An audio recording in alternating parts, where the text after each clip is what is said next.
Welcome to the Carriker Chronicles, the People Show. Check the Post Rescue Nation, brought to you by Nebraska Spine Hospital. Ladies and gentlemen, have I ever told you I really kind of like, sort of enjoy doing this show? Because I do. Now, there's some position battles that are particularly interesting to me going into this spring ball, going into fall camp. The quarterback position battle, because it's the freaking quarterbacks. The wide receiver room. Okay, is anybody going to step up this year? The pass rushers, the outside linebackers, I've already done a show on them. We got to get somebody who can rush the quarterback for the 4 billionth time over the past 80,000 years I've done this show. I'm going to keep saying it. And the running back room. I could argue, okay, you could make an argument that this is the most talented room, the most talented position on the entire team. It also might be the most youngest and inexperienced, which is why it's going to be interesting and fun to watch and talk about right here, right now. So the first guy I'm going to start out with is actually the most experienced guy in the entire room, and that is USC transfer Marquise Stepp.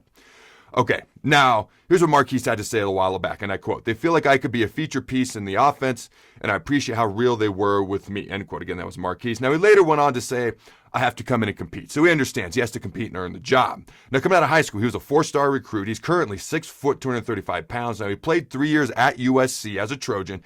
He has exactly 100 career carries for 505 yards. And I have a buddy named Louie, who's the biggest USC LA sports team fan you've ever seen. And when he found out we got him, first of all, he was upset that he left USC, but when we found out we got him, he goes, "Dude, that guy's talented. They just did not use him right at USC." So we'll see. My buddy Louie, maybe he's right. I hope he's right. We'll see how it works out here in Nebraska. Next up, freshman Savion Morrison. Okay, this guy's 6 foot, 210 pounds.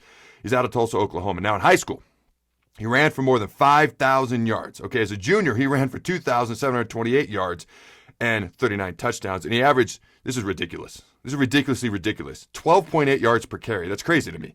Okay, as a senior, he ran and caught for over 2,000 yards combined. Now, running backs coach Ryan Held had to say this of Morrison. He said he can provide, and I quote, "track speed," end quote. He also said, and I quote, "He's got that game-changing speed we're looking for," end quote. Now, he is what you would call the quintessential home run hitter.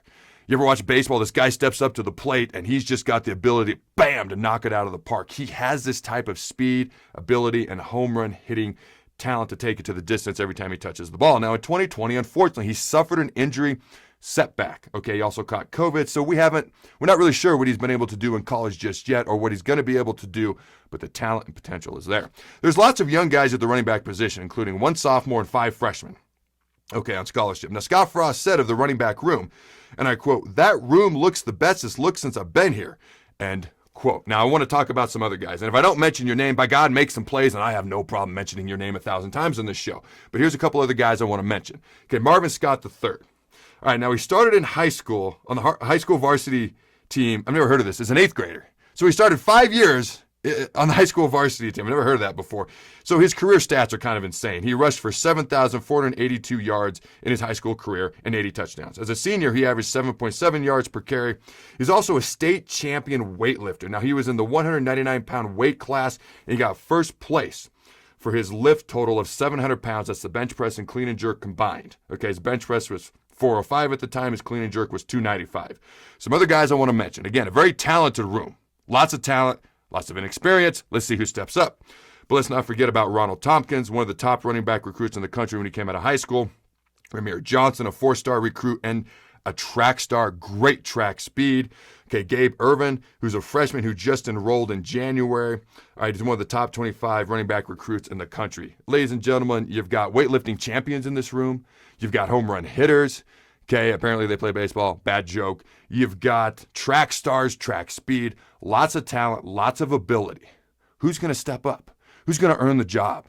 Okay, you got to be able to do it all. And I'm curious to see maybe if some of these guys start to play really, really well, maybe Frost has to get 2 or 3 of them on the field at the same time. Who knows?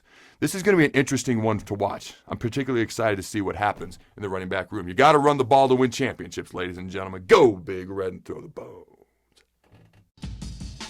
Thanks again to our sponsor, Nebraska Spine Hospital. Ladies and gentlemen, when it's your spine, you do not want to mess around, and experience matters. That's why you can trust the experts at Nebraska Spine Hospital, the region's only spine-specific hospital. They are the best at what they do.